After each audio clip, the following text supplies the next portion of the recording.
En fait, c'est sur la question de la dame et le témoignage de Christine. Parce que cette émission de RFI, là, vous savez, sur les entrepreneurs, où les gens appellent à chaque fois pour dire on a le problème de financement. Et je dis, il ne faut pas que la question du financement soit le facteur bloquant. Quand on a une belle idée, la question de l'argent devient secondaire. Et votre voisine vous a raconté l'histoire de 3 copains. Ou même l'histoire de Apple, ou de Facebook. Il faut qu'en Afrique, on arrête de se dire les banques ne nous prêtent pas, donc on ne peut pas faire de projet. La mission des banques, ce n'est pas de subventionner des gars qui n'ont jamais créé d'entreprise en Afrique, qui vont se planter, qui vont perdre l'argent des épargnants. Non.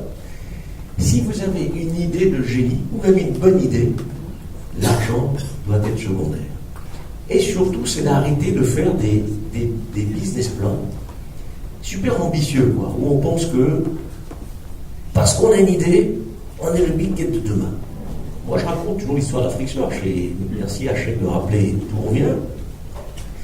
Quand on a commencé en 96, on avait un business plan qui nous permettait d'être riches au bout de 3 ans. Parce qu'on a fait les business schools, on a été cadre d'entreprise, on s'est dit, il y a un marché extraordinaire, là on a une pépite, on va être riche. Et bien, au bout de 8 mois, on n'avait pas gagné un rond. On avait perdu tout l'argent qu'on a mis. Tout l'argent. Donc, en réalité, on aurait dû disparaître aussitôt.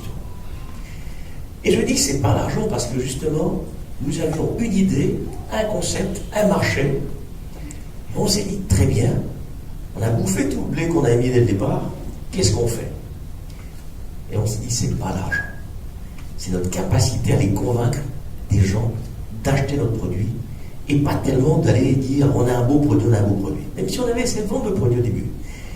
Donc je prends cet exemple qui nous-mêmes nous aurait enterré depuis 20 ans bientôt, mais simplement parce qu'on a retourné un petit peu notre truc, on n'avait plus d'argent, on a tout bouffé vraiment, zéro, il restait plus rien en caisse. Et tous les mois, les associés mettaient de l'argent pour que ça tienne, parce que bon, il y avait 1 ou 2 employés, etc., avec des bureaux.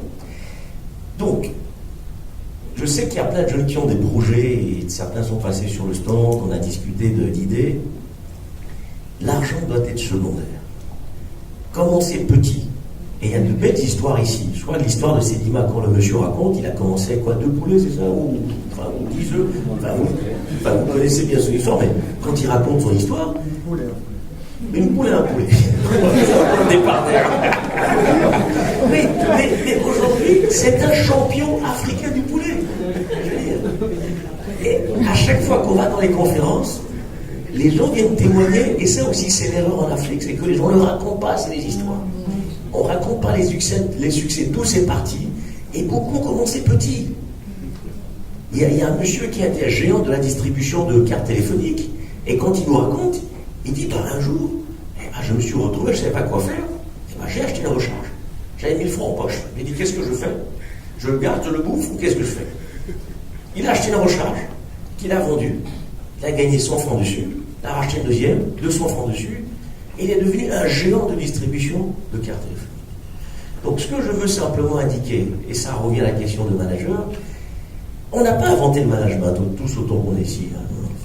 C'est dans tous les bouquins. Si on pouvait se décréter manager, on lit tous les livres, et puis le jour où on se réveille, on est manager. Non. C'est simplement la capacité de quelqu'un, moi je dis, à transformer une idée en quelque chose de tangible, en utilisant son intelligence. Je ne parle même pas de manager des hommes, parce qu'on n'est même pas encore là. Mais un porteur de projet, c'est déjà un manager. Il a une idée, il n'a pas de fric. Très bien, je n'ai pas de sous, mais est-ce que mon idée est bonne? Donc comment je passe du point 1 à 1,2, 1,5, 2, 4, 5, jusqu'à 1000, 2, 3, 5000. Et je vois trop de jeunes Africains qui ont des superbes idées, mais qui disent mais la banque ne va pas vous prêter. Le rôle de la banque en Afrique, ce n'est pas de prêter à des jeunes entrepreneurs. L'écosystème n'est pas là. Donc, ne vous bloquez pas. Si vous retournez à Marseille, allez au conseil régional, demandez des choses. Mais si vous restez en Afrique, toutes les opportunités sont là. J'ai dit, commencez petit. Trouvez 2-3 copains qui sont aussi ambitieux, qui ont envie de changer les choses, d'être passionnés, comme dit Chen. Et vous dites, les gars, qu'est-ce qu'on fait? On y va. Prenons nos 5 000 francs, nos 10 000 francs, nos 15 000 francs. on va taper un peu les oncles et les tantes. On dit, bon, tati, 20 000 francs, tonton, 10 000 francs. Non, mais c'est comme ça. Vous vous retrouvez avec 300 000 francs. Et 300 000 francs pour démarrer un projet, c'est beaucoup, quoi. Non, on sous-estime, mais 300 000 francs, c'est beaucoup d'argent. Donc, la réponse que je vais vous faire, n'attendez pas le banquier. Vous ne l'aurez pas. Mais si vous avez une bonne idée, allez petit à petit, trouver des copains qui ont ici autant envie que vous, et vous allez voir, dans 2 ans, vous nous raconterez une belle histoire. On n'attend pas que vous fassiez 100 millions de chiffre d'affaires en 3 ans. Non. Mais c'est de marquer un pas devant l'autre. Chaque fois, vous verrez, vous réussirez. Désolé de ne pas avoir répondu à votre question, mais le manager, c'est aussi simple que ça. C'est quelqu'un qui part d'une idée, qui essaie de trouver des gens avec qui il va avancer. Et dans une entreprise, personne n'avance seul. J'avance pas seul. Il y a Joël, Nika, Dia, etc. Diao n'avance pas seul. Personne n'avance seul. Donc, c'est simplement notre capacité, si on dit un manager, à dire aux autres, avançons ensemble. Chacun joue un rôle. On motive l'un et l'autre. Chacun se motive, et c'est pas plus compliqué. Après, les décisions, bon, c'est encore autre chose. Comme il dit, 5% de décisions difficiles. Quand on vous serez là-bas, ça sera encore notre niveau. Mais pour l'instant, soyons pratiques. C'est comment mettre un pas devant l'autre. Gagner 100 francs CFA, 200 francs CFA, accepter de ne pas être payé. Moi, je peux être là pendant 2 ans quand on a commencé. Il fallait survivre dans ces conditions. Et qu'est-ce qu'on fait? Vous êtes entrepreneur ou pas? Donc ça aussi, tout le monde n'est pas entrepreneur aussi. Il ne faut pas se leurrer.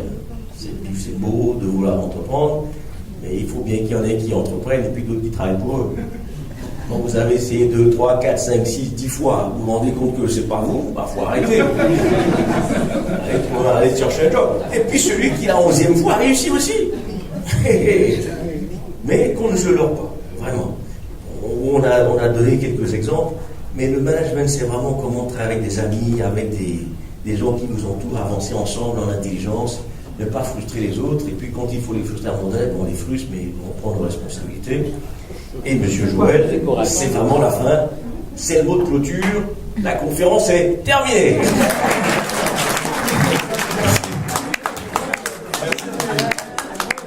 Le manager, c'est celui qui sait dire stop. Donc je suis un manager, je dis stop.